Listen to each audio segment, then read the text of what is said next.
Hi guys! Magandang umaga! Welcome back po dito sa Gandara sa your channel for showbiz update. Andito na naman nga po akong muli nagbabalik. Ang nagmamaganda ninyong kachismasang Kim Pao, wala na nga pong iba, ang lokaret na si Gandara SRU upang maghatid sa inyo ng latest update and fresh happenings patungkol kina Kim Chiu and Paolo Avellino. And para nga po sa umagang ito, ang tatalakayin natin at pag-uusapan ay patungkol nga po dito sa ibinunyag ni Miss Agot tungkol sa Kim Pao. So alam ko naman na kayo po ay nababagot na mga ka-KP, kaya naman may hatid tayong good news para sa inyo. Pero bago po ang lahat, sa mga di pa nakaka-subscribe sa ating channel, pakiclick lang po tayo natin subscribe button at notification bell na nariyan sa baba upang kayo po yung maging updated at ma-notify tuwing may bago tayong chika at balita hinggil sa Kim Pao. Basta mga balita na may kinalaman kina Kim Chiu and Paolo Avellino, sagot na nga natin yan. At nais din po pala natin magpasalamat at magbasa ng ilang comment na ating taga-subaybay bilang pasasalamat natin sa walang sawang pagsuporta at pagtutok ng ilan natin mga kakipi sa atin pong daily updates. So, maraming salamat po at good morning Ma'am Norma Dayag. Sabi niya rito, Gandara, ewan ko kung sino sa dalawa yung nagsasabi ng totoo. Si Paolo ba o si Kimi? If ever nahanda na pakasalan ni Paolo si Kimi, then go. But si Kimi is the one who does not like to be wed pa. Bahala siya. Baka in the end magsisi siya sa bandang huli. Ayan. Di naman po siguro, ma'am. Alam lang talaga ni Kim yung timeline po niya. At alam niya kung kailan. Kaya nga pinaghahandaan na rin po niya yung excels niya, kasi syempre nasa rurok pa po siya ngayon ng show business, ano po. And buhay naman po niya yan, buhay naman po ni Chinita Princess. And tungkol sa kasal, bakit nga hindi pa? Siguro di pa ready. Ayun, may mga bagay na hindi po natin kayang i-explain at ipaliwanag, kundi yung dalawang involved lamang po ang makakasagot, Ma'am Norma Dayag. Ang magagawa po natin kung talagang mahal natin ay suportahan at intindihin na lamang po ang kanilang mga desisyon sa buhay at ipag-pray na lang na sana'y tama, nasa tama palagi ang kanilang desisyon. Lahat naman tayo nakakapag-desisyon po ng hindi maganda, mga ka-KP. So kung dumaan po ang Kim Pao sa ganyan, ipag-pray na lang po natin ang dalawa, 'di ba? So about sa nagsasabi ng totoo, lagi naman sila nagsasabi ng totoo, mga ka-KP. Hindi naman sila nagsisinungaling, pero hindi rin nagsasalita. Alam niyo yon, less talk, less mistake, mga ka-KP. Sabi naman dito ni Ma'am Realy Zaragoza at Annabel Domingo, shoutout po sa inyong dalawa. Good morning, good morning, good morning. Kamusta kayo? So, narito nga, nilalaman ang kanilang mga komento. Inggit lang kasi number 1 ng Tialibay. Siyempre talaga, nang magaling ang dalawa. Ang Kim Pao, lalo na si Kim. At marami kasi na mga ka-Kim Pao, marami na kasi mga ka-Kim Pao kaya hindi nila matanggap. Hayaan mo sila, karma is real. Basta tayo, Kim Pao forever.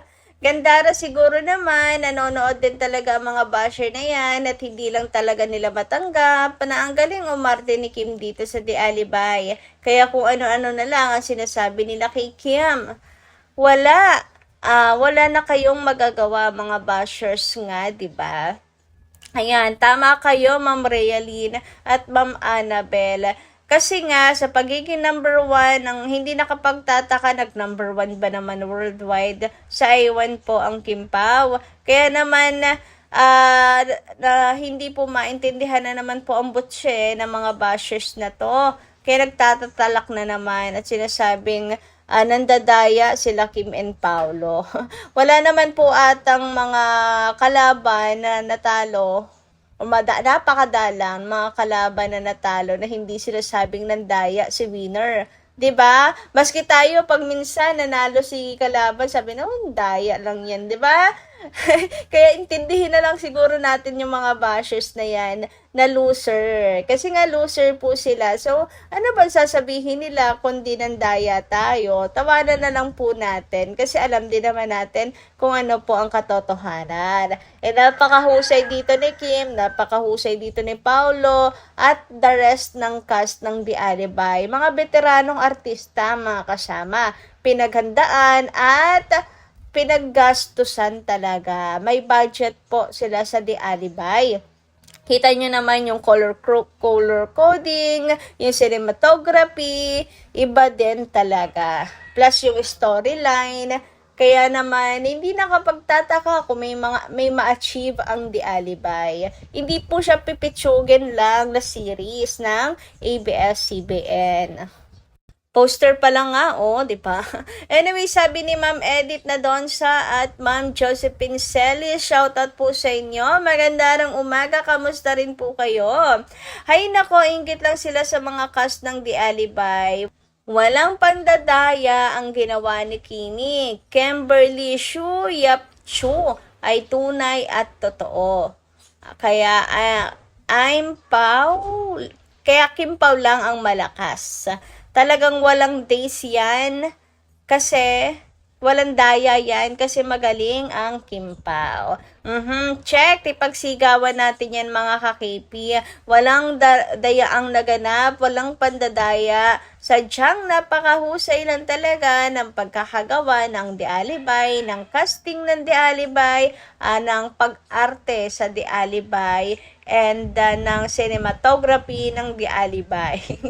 Talagang loser lang sila, hayaan nyo silang mag-nginaw-ngaw. And tayo din, wala tayong dapat sawa sa pagmamalaki sa The Alibay kasi deserve pong ipagmalaki ng The Alibay mga ka-KP. Deserve ng atensyon ng The Alibay. Deserve mapanood ng marami ang The Alibay at makahakot po ng achievements ang The Alibay. Sabi nga po dito sa ex ni Ellen de Guzman, hindi nakakasawang panoorin ang The Alibay kahit paulit-ulitin. Check na check, 'di ba? Tayo po napanood na sa Prime, pinapanood ngayon sa iWant, tapos sabay na pinapanood sa Free TV at sa online live, 'di ba? Kahit panood pa ulit-ulitin. Alam niyo, ang maganda kasi dito sa Free TV ay may mga scene dito na wala po sa Prime or hindi natin napanood ang siyang napapanood po natin. Anyway, eto pa, kahit paulit-ulitin, we're still in awe of your outstanding performance. You gave your all sa series na to. And all the efforts have paid off. We will support you all the way kahit sa anong platform pa yan because it's all worth it, totoo. And si Paolo Avellino, involved din nga dito sa The Alibay na to. Kita rin po natin ang effort ni Pao, hindi lang po sa harap ng camera, kundi trabaho niya sa likod ng camera. Kaya mas lalo po nating sinusuportahan itong The Alibay na to. Kasi alam po natin kung papaano po ang Kim Pao binuhos ang lahat-lahat po dito. Kaya yung mga efforts po nila talagang atin pong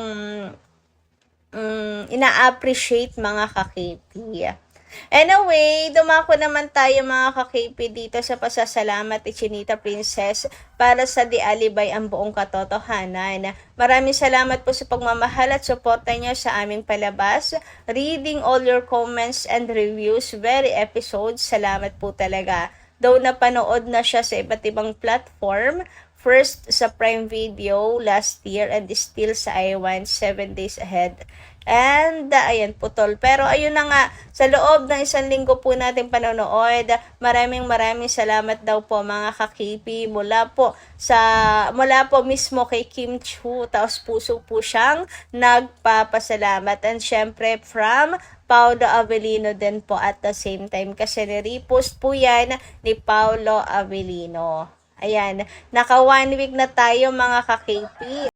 And para sa mga bago lang manonood ng The Alibay, meron pa pong mga mas exciting na palabas ang sunod po ninyong mapapanood sa The Alibay. Kaya tutok lamang po kayo dyan gabi-gabi. Anyway, dumako naman po tayo dito sa pinakasentro ng ating update ngayong gabing ito, which is ang binuking nga po ni Ma'am Agot Isidro sa Kim Pao na mala husband and wife nga raw po ang datingan ng Kim Pao. So mula po sa post ni Kikay sa birthday ni Miss Garlic, present si Miss Agot. Palatro nga, parang mag-asawa na daw, hindi mapaghiwalay sa table, picture taking din. Nakita ko sila sa party, husband and wife, ang vibes.